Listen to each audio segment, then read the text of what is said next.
Hey, have you marked your calendars? Because starting August 17th, the upcoming changes from the NAR lawsuit will take effect, and it could have a big impact on your next home purchase or sale right here in Denver, Colorado. In today's NAR lawsuit update, we're going to be breaking down what you need to know about these changes, the new rules around how agents are compensated, how these changes might save you money, but also what challenges you might be facing when the NAR lawsuit goes into effect on Saturday. And one of the biggest changes as a result of the NAR lawsuit is the decoupling of the buyer agent compensation fee from the listing agent's compensation fee. Historically, you would go meet with your listing agent if you were a seller and would negotiate compensation. And then from that compensation, here in Colorado within our listing paperwork, there's a section where the agent would immediately show you, the seller, taking a portion of what they just negotiated with you, offering it up into what's called the multiple listing service, or the MLS, buyer's agent who would bring you a buyer that was able to purchase your home. And when closing occurred, you got the money from the buyer and you gave the buyer the house keys. That listing company would pay both agents.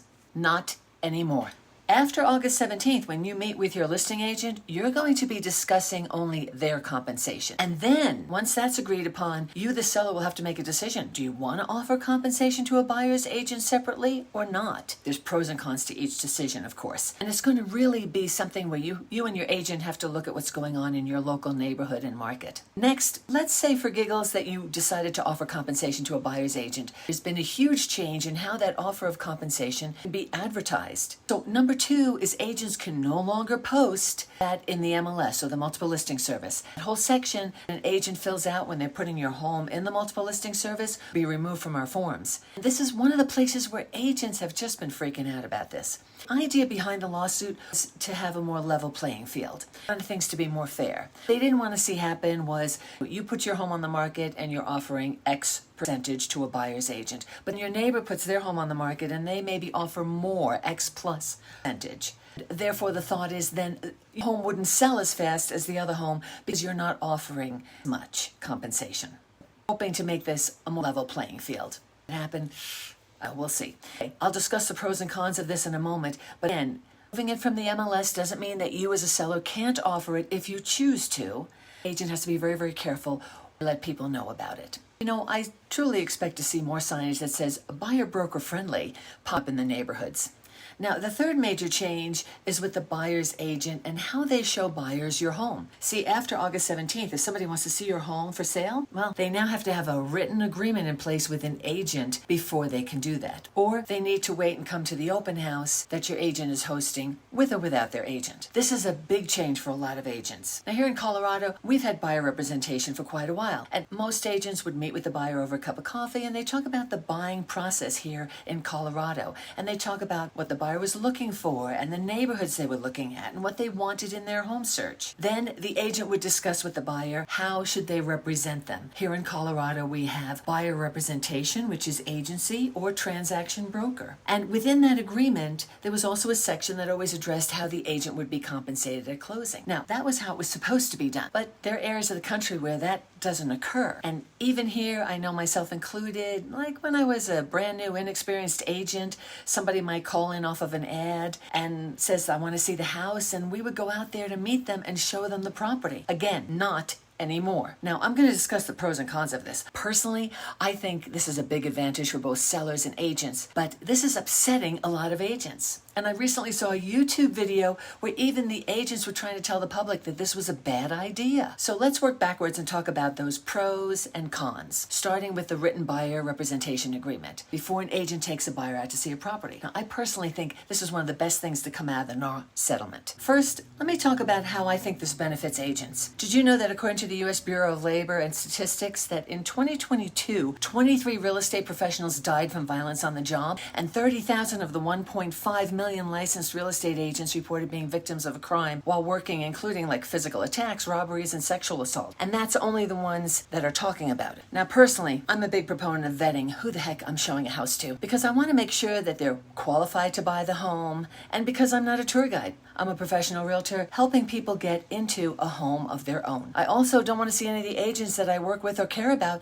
become a victim just because they're trying to do a job so they can take care of their families. And secondly, the sellers. The sellers who must clear out of the house and take out the pets and make sure the grandkids are out and make sure everything's straightened up and cleaned up and looking good for the scheduled showing. Now they know that real buyers are coming through to see the house. Not just somebody who wants to check out your basement and see what you did with it because they're thinking about remodeling their own. They can save that for the open house. Of course, the big change for the buyer is having to decide on whether or not to work with an agent pretty quickly. You know, buyers, you're going to have to be willing to ask your agent some questions, and the agent is going to be asking you some questions as well in an effort for both of you to get to know each other better. Now, this will become a mutual interview where you're both trying to decide if you'd be a good fit and if you want to work together. And buyers, you must remember that you can also dictate how long you want this agreement with your agent to be, and the agent has the same ability to decide the length of the agreement. So for both sides, it means you're really not stuck with somebody you don't want to work with. The biggest challenge with this whole arrangement is now you, the buyer, will have to decide on how you want your buyer's agent to be compensated, because it will no longer be guaranteed through the MLS. Now, again, here in Colorado, we've had a lot of this decision making and paperwork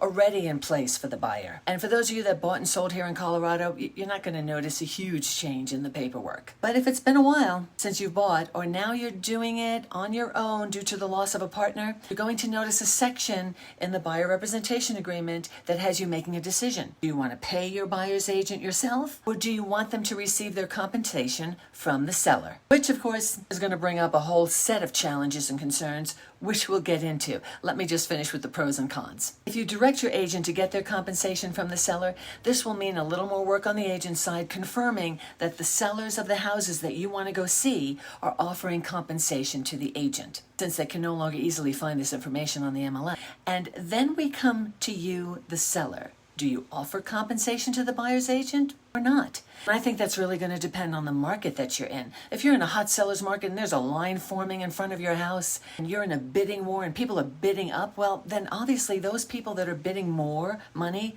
to get into your home probably have enough money to pay their own agent. On the other hand, if you're not offering compensation and the market is slower and the buyer has instructed their agent to only show them homes that are offering compensation, will you miss out on selling your home within your timeline? What do you think about this? Put your comments down below. Love to hear your thoughts. You know, when we look at these changes that are geared toward you, the consumer, we see hopefully more transparency in agent compensation. Because one of the complaints from the public was really that they didn't understand how we got paid, when we got paid, or sometimes even what we got paid. And there's been a lot of confusion in the news stating a number for compensation that never really existed. And that's just led to more confusion. So the hope behind this change is that there's more transparency now in agent compensation, and that will benefit the buyers and the sellers. There's also talk how if you're a seller and not compensating the buyer side, how that can save you money. Now, I know on paper this looks good, but I'll bring up a couple of the questions I had in my last video where I talked about the NAR settlement. And one of my concerns was, if you don't offer compensation, will you be able to sell your home on your timeline so that you can either get into the new home you wanted or make your move the way you wanted? Or what happens when it comes time for the appraisal on your property for the buyer's loan